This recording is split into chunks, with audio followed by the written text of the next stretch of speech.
Olá, amigas e amigos do canal Transportal, a Comissão Civil do Transporte, por cá Carlos Lima, gestor de mobilidade urbana. Então, meus amigos, aqui é mais um vídeo, né?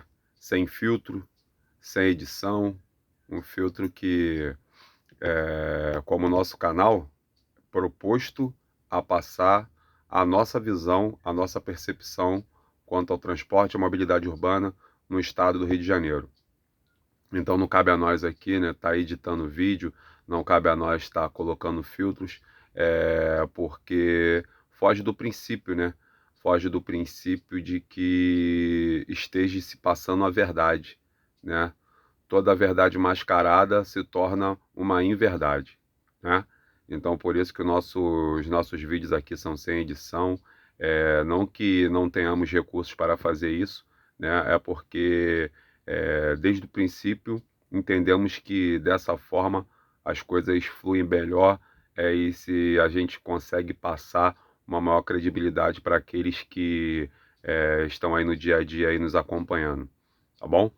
Então, estamos aqui, né, no nosso habitat natural, né, dentro de um ônibus, né, dentro daquele transporte que mais transportava, né, há alguns anos atrás e que hoje está aí sofrendo na decadência, né, da falta de políticas, vamos dizer assim, direcionadas para o segmento, né, uma vez que diz que o transporte não é tão lucrativo assim mais. Aí fica a pergunta no ar, pô, mas se o transporte não é lucrativo, o porquê que é, tem tanta briga para estar operando esse sistema? Então, esse é o questionamento que a gente começa aqui, né, fazendo nesse dia aí, nesse mais um vídeo para o nosso canal. Na terça-feira agora passada, dia 7, presenciei um fato que vamos iniciar em nosso vídeo aí a respeito disso. É um fato inusitado, um fato que nos remete, né, a que forma o ser humano está se portando e o porquê, né, do ser humano estar se portando dessa forma. Um ônibus da aviação pavunense, né, parou para dar embarque ali no ponto do Mercado São Sebastião. O passageiro veio, ficou na porta do lado de fora, aguardando outros passageiros virem correndo para efetuar o embarque. Porém, o motorista tinha parado, né, afastado da linha do meio-fio. Então, o motorista puxou o carro mais à frente para encostar o carro, para tirar o carro da, vamos dizer assim, desobstruir um pouco o trânsito, né? Uma vez que aquele trecho ali da Avenida Brasil é um trecho muito conturbado. E o passageiro, um trabalhador também, né, se achou no direito de subir no ônibus e discutir com o motorista porque ele tinha puxado o carro para frente. Ou seja, todo mundo estressado, né, o estresse do dia a dia do trabalho, o estresse do dia a dia da sua vida cotidiana, o estresse do transporte, né, que hoje em dia se gasta 6 horas por dia em deslocamentos na cidade do Rio de Janeiro, né, ou melhor, no estado do Rio. Então, a pessoa tem pouco tempo para cuidar da sua vida, cuidar da saúde, cuidar de todos os seus afazeres, né? Então, continua aquela discussão e o fim disso foi o passageiro deu um chute, né, no rosto do motorista, chute esse com uma bota dessas de EPI, né, com ponta de ferro, então abriu o rosto do motorista e os dois trocaram agressões, enfim. O pessoal da turma do Deixa Disso conseguiu separar a briga e o motorista encaminhou o veículo, né, para uma viatura que estava a 100 metros, né, parada, baseada. Uma viatura da BPVE estava baseada a 100 metros à frente, antes da entrada da Washington Luiz. E o motorista puxou o ônibus até lá, desceu, os passageiros desceram, né, fizeram lá o relato do fato ocorrido. Porém, essa viatura, a única coisa que fez foi conduzi-los até a base ali da BPVE, na altura ali de Parada de Lucas, para fazer a ocorrência, né? Não voltou. O que se esperava era que ela viesse na contramão, como faz aí em várias questões aí, né? De giroflex ligado, sirene, e enquadrar o cidadão lá que agrediu o motorista, né? Para ambos serem levados à delegacia e relatarem o fato ocorrido lá.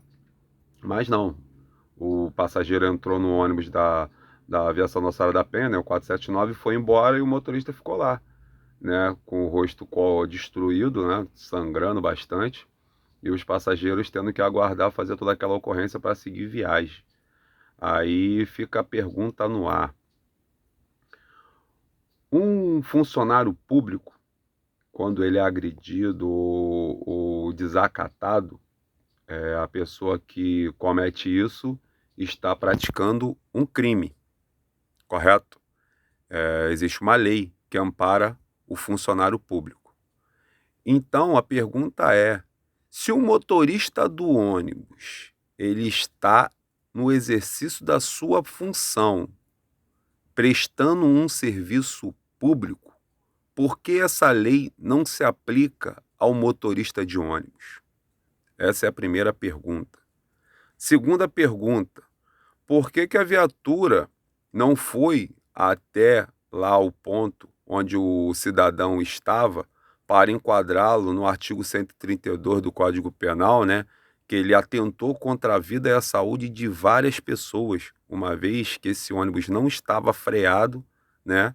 O ônibus estava solto, poderia ter provocado um desastre muito maior, né? Com as pessoas que estavam ali dentro daquele coletivo.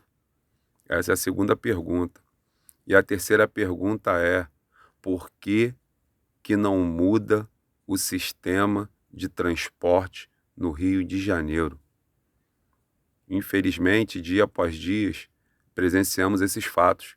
Discussões acaloradas, algumas levam ao que aconteceu com esse motorista, outras não, mas infelizmente o motorista está ali, vamos dizer assim, de para-raio da falta de políticas públicas voltada para a mobilidade urbana e o transporte no Rio de Janeiro, né? Mais uma vez, o motorista é quem pagou o pato, porque o gerente de transporte, porque o dono da empresa, o empresário, porque a secretária de transporte ou secretário de transporte que seja, eles estão lá na salinha deles de ar-condicionado e não estão um pingo de preocupação com o que está acontecendo no dia a dia lá fora, né? A secretária de transporte do município do Rio de Janeiro, na capital, né, que essa empresa, que esse motorista presta serviços, segue, e ela, quando entrou no cargo, ela não sabia qual a dificuldade do transporte do Rio de Janeiro. Aí a gente se pergunta, pô, mas como não sabia qual a dificuldade? Se ela é uma doutora em transporte e mobilidade urbana, ela não conhece a dinâmica do Rio de Janeiro, do transporte, ela não conhece ou não conhecia o projeto que o cara que chamou ela para ser secretária foi quem criou. Como que ela não sabe? Então é uma questão muito controversa, muito conturbada, e o dia a dia do transporte é esse aí, ó, agressão, discussões, passageiros sendo transportados igual gado um por cima do outro, né? E tem aí algumas medidas que foram tomadas aí, que vamos falar em outros vídeos aí posterior, que isso aí é conversa para bastante tempo, né? Então, estamos aí com um modelo, vamos dizer assim, controverso, né, do que a partir do dia 1º agora do mês aí que começou aí, as empresas estão ganhando por quilômetro rodado, né? E então é isso aí. O transporte está uma zona e quem paga é quem está na ponta, é o trabalhador e o usuário, né? Então, vivemos hoje um mundo de duas guerras. As guerras de gigantes, onde morrem-se formigas, e as guerras de formigas, que morrem-se formigas também, né? Porque só quem paga o pato, o preço e o custo disso tudo são as formigas. Somos nós, trabalhadores e usuários do transporte de passageiros do Rio de Janeiro.